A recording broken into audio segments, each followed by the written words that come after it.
Welcome back to the stand once again for another set. We call it a stand because there's no desk. Me and Tolly will be bringing you the set 3 of today, which is NRG versus Papis. Let's have a look at the standings first of all, Tolly, and see exactly how these teams look before the set. So NRG are currently with 9 points tied with Rival, and that's going to be very important considering their head-to-head record is 1-1. Obey Alliance winning that last set, putting 4 points above Obey Alliance means that they will clinch that first seed spot. And NRG here, they can find the 2-0 against the Papis, which is likely for a lot of people as expectations here. That will climb them nicely up to be on par with Obey Alliance. It also makes things very tricky for Rival and Enix too, especially with Enix still having 1 game to play. Rival could slip all the way down to 5th today. That's very true. If Enix does win, they'll be at 10 points, and then that last important set for week number 5 is going to dictate who's going to be that 4th spot out of Europe for Valencia. So then obviously we've got NRG versus Papis here. NRG, interesting split so far. I say interesting year, I guess. Won the World Championships, but since then haven't looked themselves. It looks though with how the season's going in the summer, they're starting to get back to the best. I mean, are you surprised though, really, coming out of NRG? They usually have that slow start, but then ramp things up towards the mid stages of the split. It's not looking to slow down currently here, as NRG have been able to get off some very impressive victories thus far. And against the Papis here, a team that came from the Challenger Circuit team, it should be not too difficult of a challenge for these two-time world defending champions. We'll see what the Papis can do in picks and bans, because Papis have not had the worst terrible situations for themselves. Their early game has been pretty solid up against some big name teams too. It's generally after the early game is when they start to struggle. Yeah, we see both of these two challenger teams between the Papis as well here, between the other one, just not able to really convert their early game advantages with the kills into these objectives. And Papis, they're going to need to find a way to really start controlling the jungle if they want to win this one. Really not too surprised to see Ganesha and Fafnir banned against the Papis by NRG. They're really respecting Dracomarino, and rightly so. That kid has had a good year so far. It makes sense. There's just too much obnoxiousness between those two guys. The Dharmic Pillars, you're going to have to like maneuver around them in a way that you might not necessarily want to. Then Fafnir's also one of those guys where if you don't want to play it, you might as well ban it because it's just annoying to deal with. Bellona instantly locked in for Dimi, more than likely in the solo lane, and straight away Papis will go for Nemesis and the Soul pick. We've said Soul's been slowly rising. You can see her SPL performances so far. 42 picks, 24 wins, so she's not doing too bad. Not too bad at all compared to a goddess that really didn't have the best publicity in the world compared to a lot of these other hunters. But now with a nice addition to a lot of these magical damaging items, Soul has been taken off. Well, NRG going to lock in Geb for themselves once again. And Geb's not too bad against Nemesis to help out with the shields, but individually, Geb isn't the greatest against the Nemesis for himself. That's true. You might want to see potentially a Bracer of Undoing just to survive that initial burst coming out of the Nemesis. This has been spoken about very highly from a lot of support, specifically also out of a Milzy that really likes that relic just to survive against such aggressive junglers. Well, Papis have done their homework here because they recognize NRG have flexed that Chronos towards the mid lane before and ran a couple of mages in the duo lane, specifically the Freya with Soul banned out. It does still leave Chronos open for NRG if they so choose to go that way. I wouldn't be surprised also because emilitoo really likes this god. He's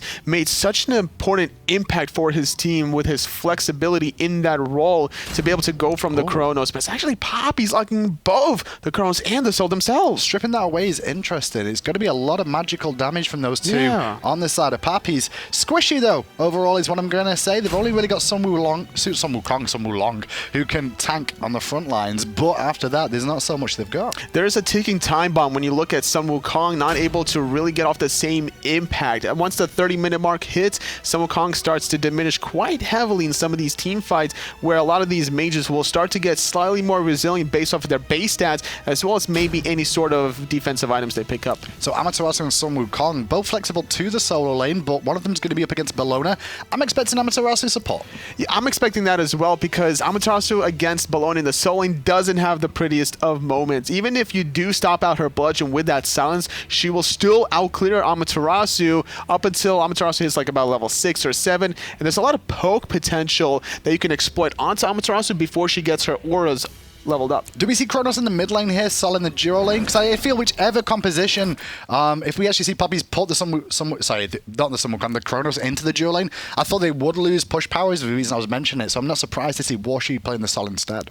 But the stun also from the time stop from Ojoboom is going to be able to control the wave, so it's not too bad. And considering Yammyn is playing this Vulcan, you can also line up the time stop to hit the turret at the same time and maybe look to take that one out. Dracomarino starting Hand of the Gods this game in the support role on that Amaterasu. Seen him do this a couple of times before. It's Papis looking to secure early pressure on their own buffs to be able to get to the laning phase with a bit of experience lead. I mean, that's one way to control objectives. A lot of these challenger teams needs to find their footing inside the league and find their identity. And this is one way that Dracomarino and Papis can look to start ramping up the early game. Very respectful mid-game engagement there between the two of the Papis and NRG. Both teams not really finding an advantage, but NRG will get to the elementals first, which means Papis will just go for their own speed buff, both hitting level 2 relatively soon.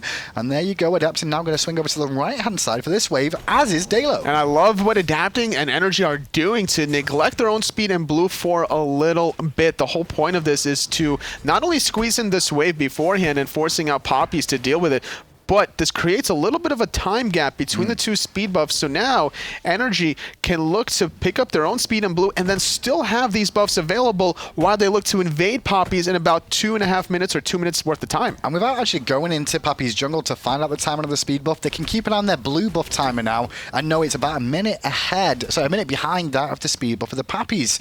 Yammyn soaking the experience with the speed there as we tune him the dual lane. IRaffer and emilitoo playing that Chronos. We'll see how this goes on in that dual lane, because it's a definitely interesting endeavor. It's been a pretty quiet pacing from the dual lane between a lot of sets thus far, and I wouldn't be surprised, considering that iRaffer is playing this gap, to see more of a slow start as well coming out of NRG, looking to poke out Warchi, though already less than half health. Good work onto Warchi, but he does have a couple of health potions available and some nice sustain in his kit too. Not only that, Amaterasu in tow will help out a little bit on top of that. And that's the problem with putting any hunter with Amaterasu. You're looking to play super hyper aggressive to benefit you in the trading of the in-hands. Obviously, Amaterasu will deal more in-hand damage than a Gab, but Sol can't really look to box this early on. A magical hunter needs items to really deal with a physical one. And that's the difference, I guess, with these sort of magical hunters to an extent. They need those items to really start performing to the best of their ability. Yammyn back in the mid lane, though, continuing to work towards what more than likely could be a Doom orb here. Rush starting off from him as Adapting will gank the solo lane early on, and Creed, not level 5 yet, just gets punished for being in the wrong place at the wrong time. Beautiful pull out of Adapting there. Probably should have seen Creed go into the Ox form to prevent that initial pull to stop him from getting away, but either way, that Typhoon would have probably more than likely secured the kill at the end of the day. Great rotation out of Adapting, hit a level 5, and taking advantage of a Sun Wukong that hasn't have that somersault cult available. Well, we didn't look towards the itemization coming out from the duo lane so far this game, but both the supports and hunters in the duo lane started off with Bumba's Mask here. It shows the state of the duo lane now as Warchi just going to get hit by that wild hunt. Body blocks from Dracomarino will keep him alive. But these Bumba's Mask, totally, this is all about getting the early clear without losing any sort of health and starting in the jungle. Smite's meta has developed to a point where a lot of teams are looking to get to the lane quickly, as whether you're looking at season 4, 3, 2, whatever the case is. A lot of teams will go for a hog back in the day, and they're trying to clear the red, clear the purple, or clear the boars back in the day, trying to get to that lane and get that first wave. And by getting Bumba's Mask here for both your supports and Hunter, you're looking to really dictate that early jungle pacing. Yammyn's going to get the back harpies here as he continues to farm up. You saw quickly that Adapting returned to base, get his full warrior tabby online for himself after getting that first kill over to Dimi in that solo lane. It does give Dimi a nice little advantage there, but I do like what Creed did in response on the Sun Wukong. He dies early. Instead of investing into leveling up his boots further, he goes for the Vanguard, expecting to potentially see more pressure in this solo lane. The difference was that he didn't have enough gold to finish off the boots, but he did have enough to to get off this Mark of the Vanguard, and he decided, like, okay, do I go for a Mark of the Vanguard, I think defensively, or do I go for a tier 2 boots, which is literally going to do next to nothing anyway for me in terms of surviving or clearing the wave. I'm only getting 10 additional physical power for those tier 2 boots, and that barely helps with the scaling at this stage. Well, the Papis are only 1,000 gold as it stands down at the moment. Most of that comes from the First Blood and the surrounding artifacts that got taken against them. Experience is still relatively even, which is an important thing for the Papis to stay even keel at this stage. Speed buffs have been taken by both of these teams. Neither of them really electing to go for an invade here. I was really surprised and expecting NRG to go for such an aggressive option, but they've been very surgical about their approach, about how they want to take some of these engagements, just making more of the guaranteed plays happen on their side of the field. Draco and iRaffer both going to exchange ultimates, but Draco gets away with it better. However, Adapting's follow-up was beautiful. That's a world-class jungler right there. Commits back, knocks up 3 members, and picks up a kill. And his Papis on the run. Great shield to also prevent the stun. It's Dheylo taking a lot of damage from emilitoo's Wild Hunt. The speed buff, though, from this Nemesis should keep him alive, but you can't outrun a Susano that has a speed buff. And even if he did, iRaffer was closing the gap on the escape route as well, just in case with a rollout. He would be able to knock up and slow him down a little bit more. NRG, 3 kills. And the problem also was that only tier 2 boots at the time for Dheylo, now picking up boots 3 after his death and adapting all over the place. This is the lead that you give the world-class jungler that he will just run away with. Already a 2-level lead, looking to invade these back harpies, has respawned, he was backing, cancels his back to steal those ones away. Might as well, but Papis looking to commit to Gold Fury here, recognizing there's maybe a small window for them to do this. Yammyn's ultimate is on cooldown, and they do have a Hand of the Gods from Dracomarino, but Draco has to get in range to do so it, much but he's gonna die before he can get the hog off. Now Gold Fury goes towards Papis. It was stripped away. I'm not sure who got that. I believe it may have been Ojoboom just at the end, as NRG looked to secure it for themselves. They still got it at the end of the day, but losing 2 members gives enough of a farming timing window for NRG to really start pushing these waves under the towers, so it's going to deny a lot of important gold and experience here, as emilitoo is going to deny these 2 archers, and that doesn't seem like much here, but at the end of the day, that does add up. Well, look at the worth between the 2 junglers right now. 4,600 gold plus for adapting in the jungle, whereas Dheylo on the Nemesis, he's sat at 3.8k. 800 gold is nothing to scoff at the moment. You can see the itemization by the 2 will be differing because of this.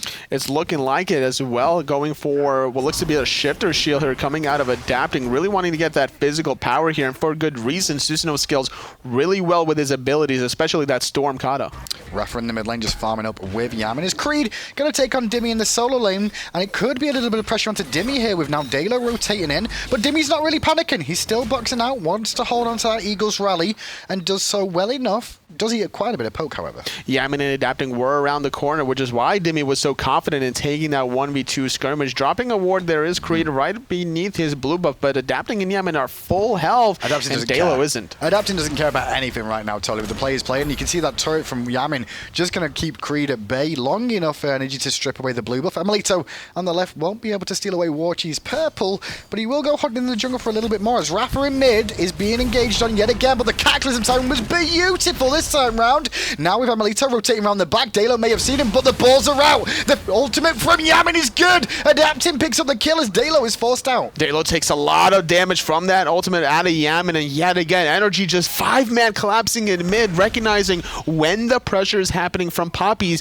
NRG, not only are they offensively able to really force things on their battlefield, but they can read the opposition from a mile away and then just make that counter rotation work every time. This is clean totally from NRG, and that's not something we've been able to say for quite a while in the SPL. And obviously they are against the Papis though, so they're expected to come into this and win. But NRG looking very solid in this game so far. And even having a Bracer of Undoing, iRaffer recognizes that he will be the primary focus fire every now and then, because Geb, without these defensive items here, only having this Mark of the Vanguard for now, going for Traveler Shoes, is a pretty easy target. Ojoboom may go boom in a second, but he won't get away from the ultimate. He'll rewind all the way back towards Yammyn and have to continue running as the Eagles rally from Dimi was oh so close. If only Yammyn had hit that meatball. Just close, but no cigar for Dimi, but the option was there, and I like the fact that he even attempted it. The fact that Chronos didn't have his ultimate, Beads was even used to prevent the Eagles rally stun in the first place, so a great use of those defensive relics. Papis, they're struggling a little bit. They're down 0-6. They're down about 1,800 gold here, but that Gold Fury has kept them still in the game. And I think the one thing they've done done here is what you saw from NRG in picks and bans was focus Dracomarino in that support role, banning his Ganesh, banning the chance for him to get Fafnir. But not only that, they banned Terror too, which put him towards his Amaterasu pick, where he's currently 0-3. He's still trying to make the things that he does do well for his team in terms of engagement and set up potential, but he's just not working out the same way. I don't mind the Amaterasu pick, but I do mind that it's paired up with the Soul. I would like to see a more aggressive early game hunter to really make this Amaterasu pick more valuable, really utilize that ultimate offensively to be able to get off some of these easy picks. What kind of support would you like to see then, especially with Terra, Fafnir and Ganesh banned? Maybe you could even go on her. No, I mean, like, I like the Amaterasu support. Oh, you just don't have the Soul with I don't like the Soul with the Amaterasu. Could you switch to support instead? Hang on a second. Dheylo will get his own speed buff, adapting.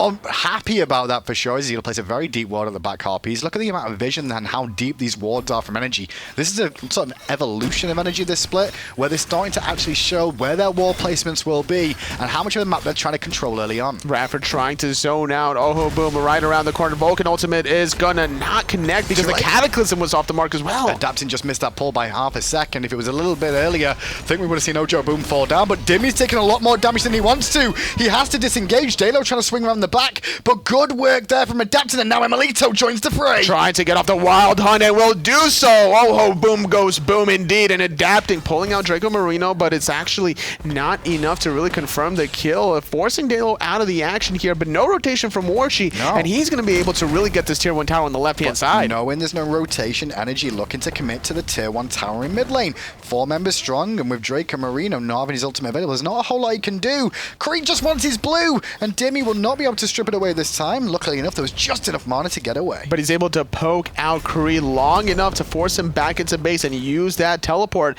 And with a small difference of teleport window between probably 30 seconds here, that could be enough for NRG to really start rotating on left. If Dimi wanted to, he could ignore this next wave if Creed teleports towards right. I think the next evolution now for Papis is to keep an eye on the hunters that they're up against, because I do see them out-rotate Warchi a little bit longer. I understand Warchi seems to be one of these that likes to farm in the early mid-game, then make his rotations and make an impact in the team fights, but you've got to keep an eye on your opposition hunter, because if you don't, it becomes a 4v5 very, very quickly. I mean, there's just a lot of vision here from both teams. Look at NRG's vision all across the map. Not only do they have like 6 wards inside the jungle at Papis, but even one inside the middle of the lane as well as Papis just all over the place. These cursed anks starting to come through even more and more now, maybe to try not to back some of the braces or natural sustaining kits, and you can see Creed has actually picked that up for his team here.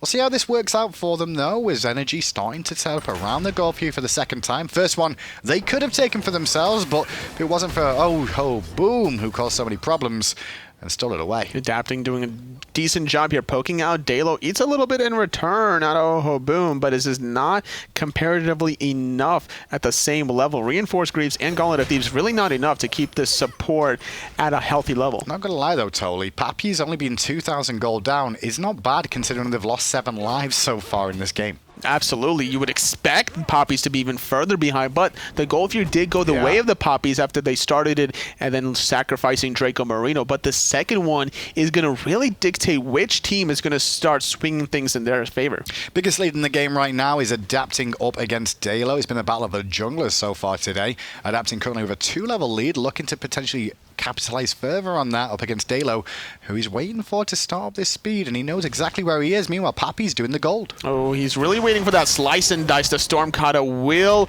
be confirming that speed, but great patience out of Adapting, and emilitoo forced to go into both defensive relics. And a nice ultimate out. Yammyn will hit Warchi and Dracomarino. Adapting now swinging around the back, and before he even gets there, Boom is dead before he got to use the rewind. Warchi wishes he had a rewind right now out of that fight, but instead he gets a trip back to the fountain, and NRG can look for the gold fury. NRG are just all over the place. Adapting had enough time to invade the speed buff and still got back into the gold fury fight. And meanwhile, Dheylo couldn't do much about it. Without the speed, he couldn't get over there in time. They're looking to push a tier 1 tower here, though. Our Papis trying to answer something back with their man advantage over here. And Dimi's just hung around longer than he wanted to. Double dash will be enough for Dheylo to catch up and catch that Eagles rally. Papis will not get the tier 1 tower, however, as the minions run out. The sprint pod from Dimi was just a little too early. should have used it after all the slows to cleanse it, because you could still get slowed after the fact. Great use of recognition from Papis just to exploit NRG's weak side of the Soul Link because of how heavily they overcommitted on the left. Typical Dimi, man, always feeding. I mean, he likes to feed. Always feeding. It was a clean game up until then from NRG. And then Dimi gets 4v1. I'm not surprised, that always happens. There's always a sacrificial lamb if you look at every single team. And Dimi even puts himself in a position where he'll sacrifice a matchup in the Soul Lane to make sure his team has winning ones elsewhere, especially to make those important impacts in the mid-game teamfights. Paul Demon started up yet again as adapting on zone duty. Happy to fight anybody who walks up to him. Teleporting from Dimi to the backside after his death will put some pressure onto Creed. And that'll keep everybody and Papis at bay for NRG just to take a Pole Demon for free. Surprising to see Dimi with this hardware amulet, something that we really haven't seen in a while, but it makes it easier for iRaffer to not have to invest into all 3 ore items for himself, to go for more of a selfish build. So that's what you want to coordinate as a team between your Soul Laner and your supporters. Like, hey, are you going to get this ore item? No? I guess I will. Do you reckon we see more of that coming out from solo lanes now, where they'll start to pick up some of these auras? Because the aura themselves, in the latest patch coming through too, you'll see Sovereignty and Thebes take a bit of a hit to the aura. But for the wearer, it's not all doom and gloom. Could we see some solo lanes go for like set of supports now? We've also seen a lot of it started from Cyclone Spin, where he's taking it kind of in a selfish approach, because it still gives you MP5 to be able to spam away in that soul lane. So whether or not you get the blue buff, if you have this item, you're able to really just stay there as long as you want if you have that self-sustain, such as Bellona does. Yeah, at least with the magical protection, I guess you're right there, Tolly, because sometimes you won't necessarily need a Pestilence up against some teams. Nice pull onto Warchi there, uses it to separate nicely. Dracomarino gets a good stun off, but iRaffer counters it out straight away again with a Cataclysm. Dheylo still trying to commit for a second, but I think the call from Papis is disengaged. But it's engaging for adapting. He finds 3 on the knockup, even Warchi on the back end of it. iRaffer gonna find the blink and the knockup. Supernova not enough to save Ojoboom. No, not at all. 10-1 now as adapting gets another kill for himself. iRaffer is now James Bond for the time being, but it could change relatively soon as Dracomarino's caught between a rock and a hard place, and the hard place is his own tier 1 tower. The Wild Hunt is not going to connect, and it's emilitoo taking the tower, but it doesn't really matter because that Geb shield will save his Hunter's life. Dracomarino's going to fall, and so will this tier 1 tower on the left once the minions enter the radius. Totally, it's getting out of hand now. It's only 5k, but it's a decent 5k from NRG. This lead has just been pulled from pillar to post to Papis, and they can't really respond. Have NRG overstayed their welcome? It looks like it. It's going to be the shield coming out of Dheylo and the shield coming out of iRaffer, keeping his Hunter alive yet again. That meatball just chunking Warchi. And that's because he's got a full stack Doom Orb and the damage from the penetration coming out too, which is causing him so many problems. It's just such a nice build coming out of Yammyn with how much space safety he has, considering adapting's always going in. Dimi's going to sacrifice himself, no problem, anytime that he needs to, and then iRaffer's shields will easily keep Yammyn alive as necessary. And with all this protection on this Vulcan being left unchecked, he doesn't have that much player damage if you're looking at the scoreboard, but as the game progresses, I wouldn't be surprised if he starts getting closer and closer to adapting. It's funny we can call this classic adapting, because we've seen adapting so many times, and this is probably his most solid performance of the year so far, I'd say, since the World Championships. Currently 4 levels now over his opposition, and look at the damage charts. That's the key here. 13,000 against basically 8,000 from Creed. He is 5k clear of the closest opposition easy. I mean, remember how much I was harping about Susano last set for Ice Baby? Yeah. Look at what adapting has been able to do with this god in just 18 minutes worth of play. I hate Susano. I always say I don't normally criticize gods or anything like that, but I just hate it. It's not even like he's an obnoxious god. It's just in the right hands, it's really difficult to do anything against. Eagles rally from Dimi, and that's going to set up the piggy time for Dheylo. Creed will get to the sky in time, though, to avoid it, as Dheylo still being committed on by adapting. The knock-up hit Creed, though, as he landed, and that makes a Cataclysm go off too. The juggle of damage is good from emilitoo to pick up Creed, who was oh so close from away. Baby, you're a firework, and it's only going to hit Dracomarino. Nice job from Ojoboom retreating, but it's Dimi going to teleport on the left-hand side, trying to stop the split push from Warchi. He's going to be able to clear out the way, but it's not enough. Tier 2 on the left does fall. And now Dimi versus Warchi. No, Disarm Dimi, this no. Warchi right now. Dimi does not have his ultimate available, has to avoid the ult out of Warchi, and does that rightfully so. Minion's going to slow down Warchi for a second, but all the time, Dimi's just buying an opportunity for NRG to do the fire, where Dracomarino is lurking, and he has a hand of the gods. And he has his ultimate available as well, taking a lot of damage damage, though, in return. He's forced to go in the ultimate to survive against Adapting. Trying to commit his Draco. If he can get to this Fire Giant, it could give a chance for Papis to get back in. But he's body blocked by iRaffer. And Adapting will claim the kill. Papis now only get one and lose the Fire Giant too. Great job from NRG, just managing to balance out the DPS on the Fire Giant versus stopping Dracomarino from stealing it away from them. And NRG are looking like they are still the world-class team that everyone knows them to be. But they look world-class against Papis, and that's not giving any discredit towards the Papis here, Tolly. They're a new team in the Pro League trying to find their feet. Is this good enough from NRG to see them potentially go on towards the LAN and have better performances than we saw recently? This could be a confidence booster that NRG need to, if they win this set cleanly 2-0, and then going into the next week 5 here, then they should be able to easily clinch their spot into Valencia. Not only that, the momentum that they will have from that performance to the LAN phase, we know NRG is to be these LANimals every now and then. Now, they did have a slip-up in the last spring split LAN, but that might be what they needed to be able to get back into it as we're approaching Valencia and the fall split.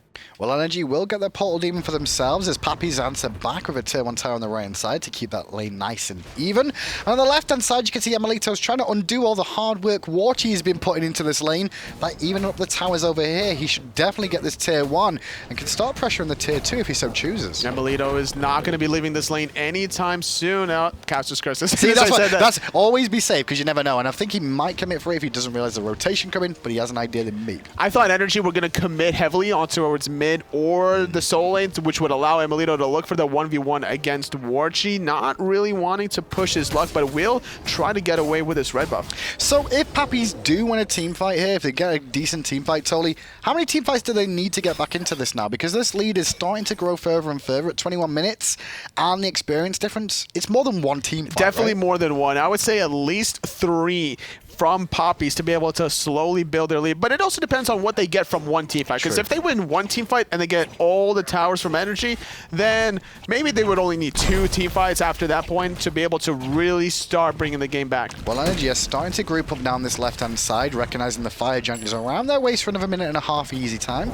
Tier 2 tower does fall, with the rollout from iRaffer being charged. It looks like they may look for this Phoenix. Meanwhile, 4 members of Papis are on the right-hand side of the map right now. I'm not exactly sure quite why, as NRG are going to be able to start chipping away at the Phoenix for free. Already at half health, and the poke onto Warchi yet again from one meatball. Dracomarino eating plenty of damage as well from the backfire, and Yammyn, like I said, like a bat out of hell in terms of speed at least. Not actually playing the cameras just yet, but the wards down from Papis will slow him for a second. 5 members still grouped, no Cataclysm this time around for iRaffer, but everyone else is all on. Energy's available, and that's what you see used right there. Warchi trying to retreat away from Dimi. Dracomarino stunning out a few, forced to retreat underneath, but it's going to be some Wukong diving the backline. Warchi is going to be the first victim, and yet again, the Phoenix still standing. And Adapting, nobody keeping check on him whatsoever. He is the danger man in this game at 9 kills for himself so far. He's still investing more. The Aegis used by Ojoboom there, I believe, to avoid the damage coming out from the Vulcan ultimate, but Dimi's tanking the Phoenix way too long and has to fall back. In the end, Papis put up a sterling performance on defense here that keeps him in this game for now. They survive with the left side Phoenix, but Warchi can't say the same about himself, and still relying on some of the lifesteal here. emilitoo going into that spring season to be able to get that lifesteal and relying on that Fire Giant sustain. Finally, NRG will heavily commit towards this Phoenix, taking full benefit of their Fire Giant as it's about to fizzle away. Yeah, the Fire Giant will fall off, but I think NRG can get a tier 2 in mid. iRaffer going to tank it up for his team, who took the scenic route to get towards here, but iRaffer with the shields and at level 15 will be fine for the time being. Papis are back to defend, however, with no minions, NRG have to give up the goose. They're respecting the potential rotation here. Not only that, hey, Adapting, he saw a speed buff. Of course he did. He's a jungler. It's like they've got a sixth sense about speed buffs. Speed buff, I mean, Tony, you're a solo lane for the most part, right? You have a sixth sense about when a blue buff's available, right? Sure. I smell a blue buff spawn. Sure. And you go off and do it, right? After like about the 10-minute mark, that just like goes away though. What if you started taking the speed buffs? If you've noticed, I've got a thing this year where I want people to start taking jungler speed buffs. Regularly. That is an important thing. Like, if you can ever strip away speed or the red towards the later stages of the game, whether or not it's going to benefit yourself, but you're taking away from your opposition, that's how you can start getting that slight edge in a team totally. fight. I'm talking about taking your own jungler speed. Give it to the solo laner. Give it to the support. Give it to the hunter. Anyone but jungler. We should just tilt junglers now. How about Season That's my 5, call. we just take away speed Oh, buff? we add 5 speed buffs. Ojoboom needs 5 speed buffs to get away from that gank. As iRaffer just turned up and got the kill for himself thanks to Dimi and Adapting's work. And now the monkey could be the next one on the list for a bit of a tale of a terrible time. Creed. Forced to use the ult early on. Creed in an awkward position. They're forced to go into that cloud very early on. No Fire Giant on the side of NRG. They're still wanting to get off more pressure, and they're doing a good job. They're killing Ojoboom. They're able to get out that defensive ultimate out of Creed, and now this is going to be so much easier for them to secure this late game objective. Papis are just existing as it stands in this game now. I don't see them having another way back into this one. NRG are not making any real mistakes to allow them to, and when Papis have had an opportunity, they've been too far behind or just not in the right position to do so. Oh no, Dracomarino, he saw this one before, forced to go into the ultimate, but it's adapting with speed buff, but it's Amaterasu. with Susano. That's true. But it's Amaterasu. That is true. That movement speed from the aura is quite a bit to be able to get away. Final tier 2 on the right-hand side is about to be dropped down. There's one remaining in mid lane that iRaffer is just hanging around at. But he's got no minions, so he can't do it alone. The rest of NRG were thinking about the Phoenix for a second, but I think the call from NRG has been, let's just siege up mid, and that's what they're going to do. So patient is NRG. They can honestly just go down any lane that they really want to without any minions. Finally, this is what they will do once everybody gets the buffs that they really want to, but still playing it really safe, because guess what? Guess what's on the mini-map? Speed buff? Speed buff's up. Which one would Adapting go to first? Portal Demon or Speed Buff? He's going to get the Portal Demon low a little bit, let Yammyn finish it off while he goes for Speed Buff. Okay, let's find out. Okay, no. I thought he was going to really try to min-max. See, this is teaches you, casting Curse, it really exists. Now he's going to go for his speed. Eventually. Left-hand side, Gold Fury also goes the way of NRG Esports, and this one for me is done totally because Papis just haven't done anything. That reminds me like of a National Geographic Channel commentator where he's like, look as the gazelle sips from the fountain. See the adapting world-class jungler, 21,000 player damage, Fire Giant belt and speed buff wrapped around his waist. The opportunity for his prey, the Spanish Papis, is in his size. You like it? I can't. I could cast a whole game like that. We actually need to do that for like an April Fool's or something like that. Speed buff once again taken by the evil adapting. No, it's actually Yammyn, on however, Yammyn instead. will steal it away, giving it over to his sister mid laner. Take that, adapting. All right, your little English accent's not too bad, actually. Do it again, that's pretty good. Can you do it again? NRG now approaching towards the right side lane. No, you sound like someone from South Park. What? I swear you sound like someone from Okay, South I need to Park work on that a little bit more. 17-1, approaching 27 minutes now, and keep an eye on iRaffer. He's got Blinking Cataclysm. He won't be scared of engaging. Neither will Dimi with the Eagles Rally if a couple of members Papis group up together. Oh. And there's a big Cataclysm right now. Dimi's going to go in the backline as well with that Eagles Rally over the top. Yammyn finding Ojoboom. Creed goes down too. Next on the list is Warchi, followed quickly by Dracomarino. And last but certainly not least, it's Dheylo. And that's going to be the first game for NRG. 21-1. Great performance out of these two-time world defending champions. And that's what they need to do to find these points for themselves, to get themselves towards DreamHack right now. They've not had the greatest season so far, but game 1 looks solid. Game 2, do we expect to see Adapting do what he did in that game? If he can get Susano again, then yes, I'm expecting Adapting to do the same exact thing here. Just what a great performance. Whenever you can put such a mobile god on Adapting to make the plays, he'll be there every single time. And it works out so well for them. You can see there's only one kill that Papis ended up getting this entire set. NRG just held control of this game from minute 1 all the way to the end at 27 minutes. It's just everything clicked for NRG. They had such an aggressive jungler with such a defensive support. They were able to really make those two mesh out, and there was just no response from Papis. They were able to get that goal here at the beginning of the game, but they just lost 2 members, and they barely secured it themselves. Ojoboom lost his life while it was still leashed. Well, we did...